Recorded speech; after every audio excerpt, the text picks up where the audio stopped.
بالکل، یہ رہی ایک پراسرار اور تھرلر قسم کی مختصر کہانی۔ وہ جو دروازہ کھٹکھٹاتا ہے، شفقت کی آخری بس چلتی ہوئی نظر سے اوجھل ہوئی تو احمد کو احساس ہوا کہ وہ اس ویران بس اسٹاپ پر بالکل تنہا ہے۔ ہوا میں دھند چھائی ہوئی تھی اور سردی اس کی ہڈیوں میں اتر رہی تھی۔ اس نے اپنا کالر بگ تھام لیا اور اس گاؤں کی طرف چل پڑا جہاں اس کا نانا ابھی چند دنوں پہلے ہی فوت ہوا تھا۔ نانا کا گھر گاؤں کے آخری کونے پر ایک پرانا سا حویلی نما مکان تھا۔ دروازہ پرانی لوہے کی تختی سے بندھا ہوا تھا۔ احمد نے چابی سے تالا کھولا۔ دروازے کے کھلتے ہی زنگ آلودہ لوہے کی ایک بو اس کے ناک میں چھبی۔ رات گئے جب وہ نانا کی پرانی لائبریری میں بیٹھا ہوا تھا، اچانک دروازے پر زور کی دستک ہوئی۔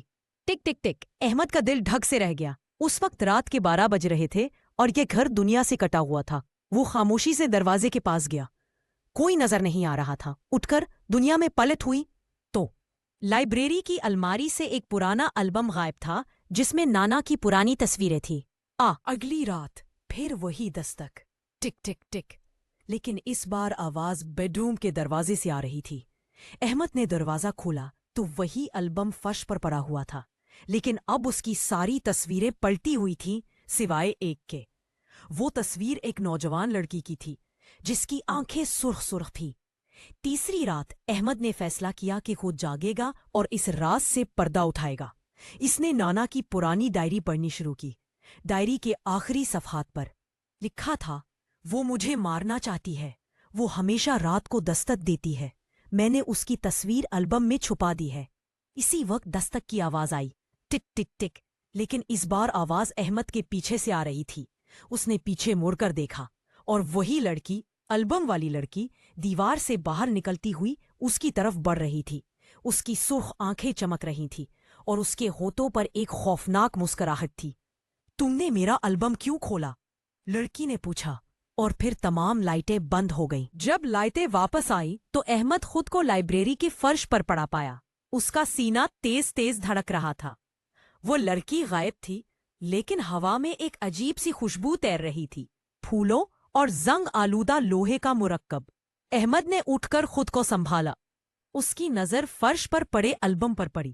اب وہ تصویر، سرخ آنکھوں والی لڑکی، مکمل طور پر غائب تھی، جیسے کبھی تھی ہی نہیں۔ یہ سب میرے دماغ کا وہم تو نہیں، اس نے سوچا، لیکن پھر اس کی نظر لائبریری کی دیوار پر پڑی۔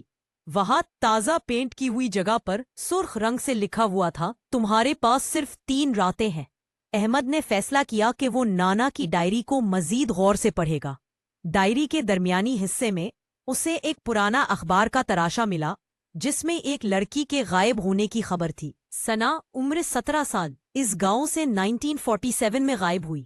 نیچے نانا کے ہاتھ سے لکھا ہوا تھا، میں نے دیکھا تھا اسے، وہ زندہ ہے اور وہ بدلہ لے کر رہے گی۔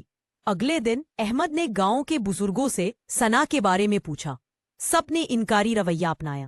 صرف ایک بوڑھی دادی نے، جس کا نام بیٹا، تمہارے نانا نے ایک راز دبا رکھا تھا۔ 1947 کے فسادات کے دوران ثنا اور تمہارے نانا محبت کرتے تھے، لیکن تمہارے خاندان والوں نے مانے آئے۔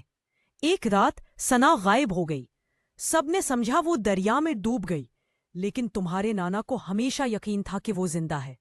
احمد نے پوچھا، پھر وہ سرخ آنکھیں، وہ دستک؟ فاطمہ دادی کی آنکھوں میں خوف کے سائے دوڑ گئے۔ جو لوگ اس گھر میں رہتے ہیں وہ کہتے ہیں کہ ثنا واپس آتی ہے،